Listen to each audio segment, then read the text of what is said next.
Déjà un peu de sérieux, OK? Parce que chez prix bas, les prix sont bas. Et si c'est américain, c'est bien. Aujourd'hui, à Revue, un film qui fait partie d'une sainte trilogie. Et même si je sais que je pourrai jamais lui rendre justice comme il mérite, mon besoin d'en parler dépasse ma peur de vous décevoir. De 1993, réalisé par Sam Raimi, interprété par Bruce Campbell. L'armée des ténèbres. Et ça commence maintenant.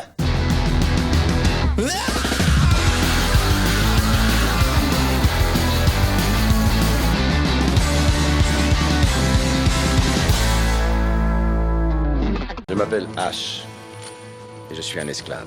Déjà, faut rappeler à tout le monde que le 2 se termine au Moyen-Âge. Sam Raimi souhaitait appeler le film Medieval Dead. Les studios ont dit non. Donc, le film commence par nous présenter Ash, prisonnier, de gens hyper sympathiques au Moyen-Âge. Par tous les diables, vous aurez le cul aussi rose qu'un cochon quand on arrivera au château! Il arrive justement au village où il semble avoir énormément de confusion sur qui il est. Mais faut avouer que c'est pas facile d'expliquer à des gens qui ont des QI du Moyen-Âge que tu viens d'une autre époque. Soyons honnêtes, avec le QI général de l'endroit, il parlerait dans le vide de toute façon. Que des sorcières sanguinaires les dévorent! Face à une mort imminente parce qu'on jette les prisonniers dans un puits, un mec va essayer de se sauver et on aura le droit à un des plans les plus Sam Raimi de Sam Raimi. Un mec se fait lancer dans le puits et c'est pas top pour lui, quoi.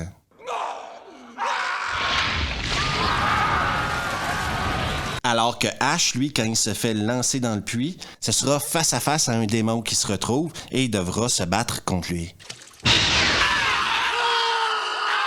Alors que les murs se referment sur lui, l'alchimiste du village va lui lancer sa tronçonneuse.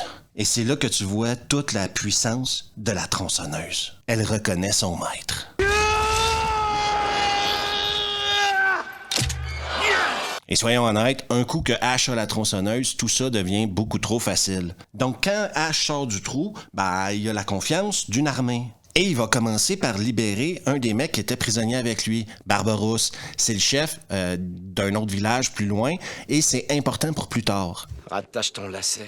Crétin! Montez sur vos chevaux et quittez cette forteresse. Et c'est beaucoup plus facile de libérer des gens et d'avoir le respect des autres quand t'as un shotgun au Moyen-Âge. Très bien, bande d'abrutis. Écoutez ça. Ceci est une baguette magique. Il faut avouer que présentement, Ash, il se la pète. Remington à canon double. Calibre 12. La meilleure affaire de chez Priba. Et si c'est américain, c'est bien. L'alchimiste, c'est un vieux bonhomme du village, vient lui apprendre qu'il a besoin du Necronomicon pour se casser et retourner à son époque. Sauf que pendant tout ce temps-là, il y a une sorcière qui va commencer à les faire chier. Et elle va apprendre que quand Ash est en train de se faire expliquer des trucs, c'est pas le temps de le faire chier. Hé, l'idole des monstres. À nous deux. Le lendemain matin, et à temps perdu, il décide de se bricoler une main. Parce que la tronçonneuse, oui, ça en pète, mais c'est pas super pratique. Et faut avouer que Ash est vachement malin, quoi. Il devait être ingénieur dans une autre vie.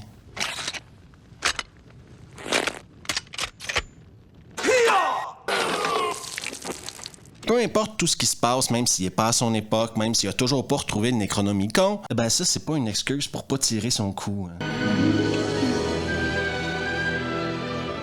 Le lendemain, il part avec l'alchimiste et il arrive tout près de l'endroit où le Necronomicon se trouverait. Les mecs du Moyen-Âge, faut avouer qu'ils sont un peu chiants, OK? C'est pas parce que c'est difficile pour eux de retenir 3 mots que c'est difficile pour un mec comme Ash, quoi. Et si Ash te dit qu'il a retenu 3 mots, Ash a retenu 3 mots. Faut arrêter de le faire chier avec ça. Clatu, verata, nectu. Encore? Mais ça y est, je la sais. Quand il y a que 3 mots, je retiens. Dans la forêt, il va être pourchassé par le mal, avec un plan similaire dans le 1 et dans le 2. Et il va se choper une branche, OK? Partir à la course et aller s'enfermer dans un moulin. Arrivé dans le moulin, il va faire la connerie de casser un miroir. Et du miroir vont sortir des mini-haches. Donc, baston contre les mini-haches. Si jamais je vous attrape! Ensuite, ils vont lui faire avaler une version mini de lui. Bon appétit! Et je vous mentirai pas, ça regarde mal. Oui, parce qu'il est en train de se transformer tranquillement en siamois. Hé, c'est pas une bonne idée d'essayer de me doubler. Pour ensuite se diviser totalement de lui et devenir le méchant Ash. Ah, c'est un garçon gentil. Ah, c'est un garçon gentil. Sauf que Ash, il a plus le temps pour ses conneries. Gentil, t'es sûr? Il va lui tirer dessus, le passer à la tronçonneuse, l'enterrer toujours vivant. Qu'est-ce que t'as sur la figure?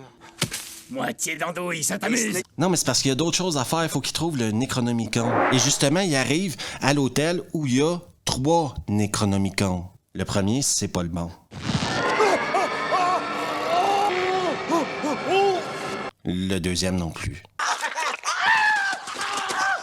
Arrivé au 3e, malheureusement, Ash se la pète un peu moins. Oui, les 3 mots qu'il devait se rappeler, qui étaient faciles de retenir 3 mots, eh ben, il se souvient plus du 3e. Faut pas oublier que c'est pas totalement de sa faute, il s'en est passé des choses depuis qu'on lui a parlé des 3 mots. Ah oui, il s'est fait pourchasser par des mini-soi-même, par le démon, il a dû se battre contre son soi-même. Est-ce que vous vous souvenez des 3 mots? Quand il y a que 3 mots, je retiens. Quand il y a que 3 mots, je retiens. Quand il y a que 3 mots, je retiens. Nectar. Nectarine. Nicole. Clatou, verata, necto. Clatou, verata, ben voilà. Je l'ai dit. Salut toi. Savais-tu que s'abonner à Revue, c'est s'assurer d'avoir quelque chose à faire quand tu vas au chiottes? Oui, parce que Revue, c'est près de 150 vidéos d'une douzaine de minutes qui t'attendent impatiemment lors de ton prochain mouvement intestinal.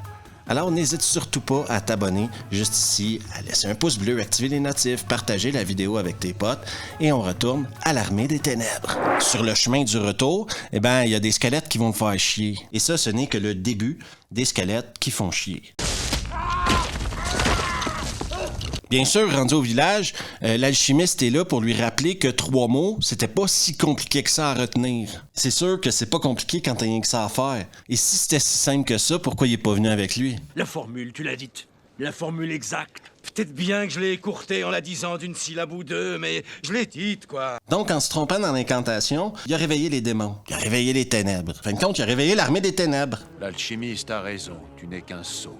Et pendant qu'ils sont en train de le faire chier parce qu'il est pas capable de retenir 3 mots, eh ben, Sheila, son plan cul, elle va se faire capturer par ce truc-là. Le méchant Ash, qui lui est maintenant en charge de l'armée des ténèbres, ben, il prépare ses trucs et il est en affaire, quoi. Ash, au début, était pas sûr de vouloir les aider parce que il y avait une entente avec eux et c'était de le ramener chez lui quand il ramenait le Necronomicon. Sauf que là, ils ont capturé Sheila et ça semble lui avoir redonné un peu de son flegme. Et il va devoir inspirer les bouseux avec un discours très américain. Mais oubliez pas que quand c'est américain, c'est bien. Tous les hommes de ton siècle se vantent-ils autant que toi? Non, y'a que moi, ma puce. Pour Sheila, par contre, ça va moins bien. Je pense que le méchant Ash en a fait sa copine. Elle est belle comme un chaudron! Ma jeunesse revit! Et si Ash et les glandus ont une chance de survivre, eh bien, ce sera grâce à la science, OK? Tous ces squelettes, nous les reverrons dans leur tombe, avec l'aide de la science. Et laissez-moi vous dire que quand dans un bon film, il y a un montage, eh bien, ça fait en sorte que ce film-là devient un très bon film.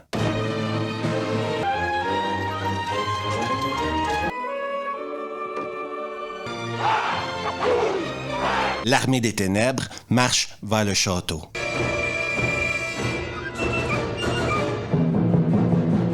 Que l'attaque commence et Ash se la pète.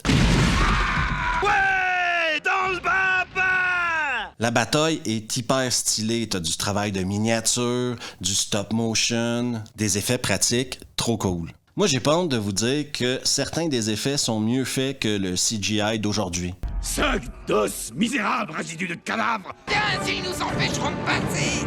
Et quand tu penses que t'as tout vu, eh ben Ash a modifié son os mobile en tank médiéval. Hé, les rachos, saluez le 21e siècle! Malheureusement, Sheila va interrompre sa lancée.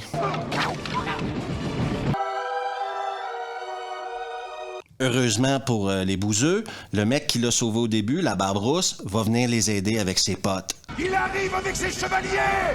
Défendre le roi et le royaume! Ash va rejoindre le méchant Ash qui, lui, s'approche dangereusement du grimoire. Sheila va recommencer à le faire chier, mais elle va pas le faire chier longtemps. Duel de Ash hyper stylé, cap et épée dans l'escalier. Avec bien sûr des répliques qui tuent. Espèce de fils de pute! Insulte pas maman! Oui, des répliques qui tuent. Je vais te refaire ta gueule d'amour! Sauf que le mec, il veut pas crever, quoi. Méchant Ash, il veut pas crever. Entre nous, il y aura toujours un cadavre. Et là, c'est juste génial. Tout va pour le mieux dans le meilleur des mondes. T'as texte étranger! Je suis fier de te Et après avoir vécu une expérience incroyable où il a tué des démons, fumé du squelette, sauvé la princesse, eh bien c'est le temps pour Ash de retourner chez Priba. J'aurais pu rester. D'ailleurs, il me considérait comme un être supérieur. Et c'est presque la fin de l'Armée des Ténèbres. Et c'est la fin de l'Armée des Ténèbres. Tout d'abord, merci à tous ceux et celles qui se sont abonnés dernièrement. La chaîne a connu un gros boom dans le dernier mois et je vous remercie infiniment. On est presque à 7000 abonnés aujourd'hui. Revenons au film maintenant parce que je suis là pour ça. L'Armée des Ténèbres de 1993. Un film qui a connu ses soucis de production avec un Bruce Campbell extrêmement frustré de voir l'intervention des studios. L'intervention des studios semble être un problème qu'il y aura toujours à Hollywood. Parce que c'est tout à fait logique de laisser des mecs qui ont aucune créativité et qui basent leurs décisions sur un fichier Excel de faire le montage d'un film et de définir ce qu'un film doit avoir l'air à la fin. Parce que les créatifs qui ont pensé, réalisé, écrit le film, eux, ils n'ont aucune idée de ce que les gens veulent voir. Oui, Hollywood était con en 93 et ils le sont encore 30 ans plus tard, en 2023. C'est définitivement pas le genre de milieu qui apprend de ses erreurs. Le film à l'époque avait connu très peu de succès au cinéma et est devenu culte dans les clubs vidéo comme tous les Evil Dead, je dirais. Et bien qu'il y ait eu une intervention, on sent toujours la patte de Sam Raimi. Oui, tu peux pas cacher une réalisation de Sam Raimi. Et je comprends qu'il y ait des gens qui aiment pas le style de Sam Raimi. C'est ok, je vous en veux pas. Moi, personnellement, j'adore le style de Sam Raimi. Dans la plupart de ses films, je trouve qu'il amène une touche très particulière. Il a sa personnalité à lui en tant que réalisateur. Et c'est un truc qui existe presque plus aujourd'hui. Un réalisateur dont tu peux reconnaître l'œuvre de la manière que c'est filmé. Et le film en tant que tel, selon moi, il est pas aussi bon que Evil Dead 2, qui pour moi est un film culte, un classique, la meilleure comédie d'horreur jamais faite au monde. Mais bizarrement, je vous dirais que l'Armée des Ténèbres est pas loin derrière. Oui, parce que les Evil Dead, qu'on le veuille ou pas, c'est le standard des comédies d'horreur. Les remakes des dernières années, j'ai pas envie d'en parler, parce que pour moi, si c'est pas fait par Sam Raimi, c'est pas un Evil Dead. Que ce soit Evil Dead 2 ou l'Armée des Ténèbres, c'est les standards des comédies d'horreur. Est-ce que tous les effets sont réussis sur l'Armée des Ténèbres? Non, mais c'était un film aussi avec un plus gros budget. Ils ont donc pris un peu plus de risques. Et comme beaucoup de gens travaillaient sur le projet, peut-être que Sam Raimi avait moins de contrôle. Mais il y a autant, sinon plus, de phrases cultes dans le 3 qu'il y en a dans le 2. Bruce Campbell est à son prime dans ce film-là. Le problème, c'est que quand il a vu toute la merde qu'il y avait avec les studios, et le truc avec Bruce Campbell, c'est qu'il n'a pas apprécié l'intervention des studios et il s'est pas gêné pour le dire. Ce qui explique que c'est le seul film de studio majeur dont Bruce Campbell a été la tête d'affiche. Avant ça, il faisait de l'indépendant et après ça, il est retourné au cinéma indépendant. L'Armée des Ténèbres est clairement un film que vous devez voir au moins une fois dans votre vie. Et comme on sait jamais quand on va se faire frapper par un autobus, perdez pas de temps. Vous allez passer un super moment et je suis sûr que si vous lisez les commentaires qu'il y aura sous la vidéo, vous allez voir qu'il y a plein de gens qui ont passé des super moments à regarder ce film-là. Merci à tout le monde d'avoir pris le temps d'écouter la vidéo. Et si vous aimez le contenu, n'hésitez surtout pas à vous abonner. Juste ici, à laisser un pouce bleu, activer les notifs, partagez la vidéo avec vos potes. Et on se revoit la prochaine fois.